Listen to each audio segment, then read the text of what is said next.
On September 9th, the Executive Director of Business Affairs attended a meeting with van drivers where we raised our concerns about our futures. At that point, someone asked if we were going to be phased out, and the reply was no. I'm actually looking to hire 40 more drivers. So again, for me, it all leads back to transparency and communication. We have had drivers that have suffered house fires. Another driver lost her son, and another driver lost her grandson on a motorcycle accident.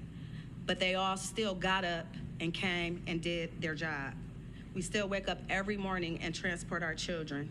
In the same way that we were threatened with a letter telling us to be quiet, essentially, why didn't we receive a letter from anyone telling us that if we wanted to even be considered for a job next school year, we'd have to take a bid in the RFP?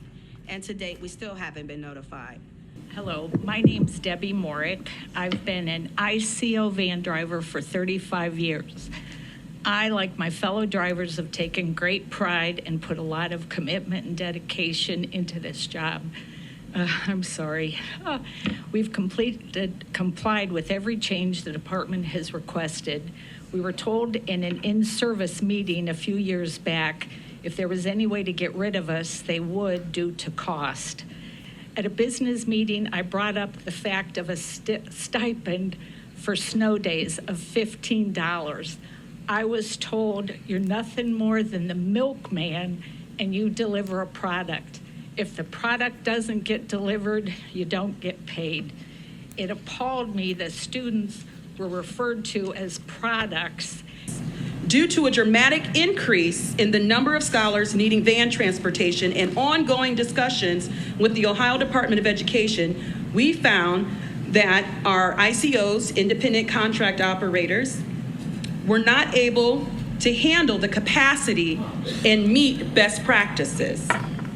My name is Jim Leonard. I am the purchasing agent. We required the vendor to have 10 vehicles and 10 drivers available for use on our contract.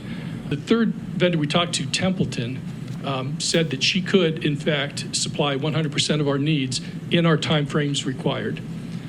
We felt that she was the lowest. She was the lowest, I mean, flat out lowest, but she was also the most responsible bid because, again, competitive rate, she was the lowest. There's recommendations by federal statutes that highly recommend local companies that provide this service. Well, she's in Akron, so she's as local as you could get. We, the elected officials, are responsible for these types of issues. And even though the state may say, I have some concerns, it is still our decision whether or not those concerns rise to the level of making this type of change. Absolutely. Absolutely. Madam Chair and members of this board, I will be voting no on this. I will be voting no because I do not believe after all of these weeks of these individuals coming down here and asking for clarifications that you provide us a clarification. I do not believe that you have told us the truth. And I am, Mr. Superintendent, Madam, I am absolutely appalled that you would come before this body and do this. So we have gone from a mandate to a recommendation, and you've looked at changing 143 individual jobs to one person, and that this one person can decide whether or not they will hire these people who have been committed to this community and committed to these families and children all of these years. And you would say this. This is not a mandate. This is not a mandate. And I am absolutely offended that you would do this.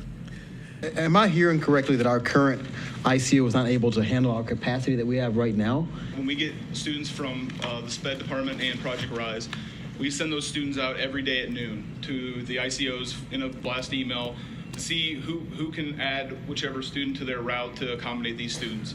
Numerous times after 2 days, no ICOs claimed these students. So in order to meet the state and federal mandates that we have to get these kids to school, we've been turning them over to the third-party vendor. So generally everything passes 7-0, with the exception being 24.44, which fails 1 approved, 6 no's.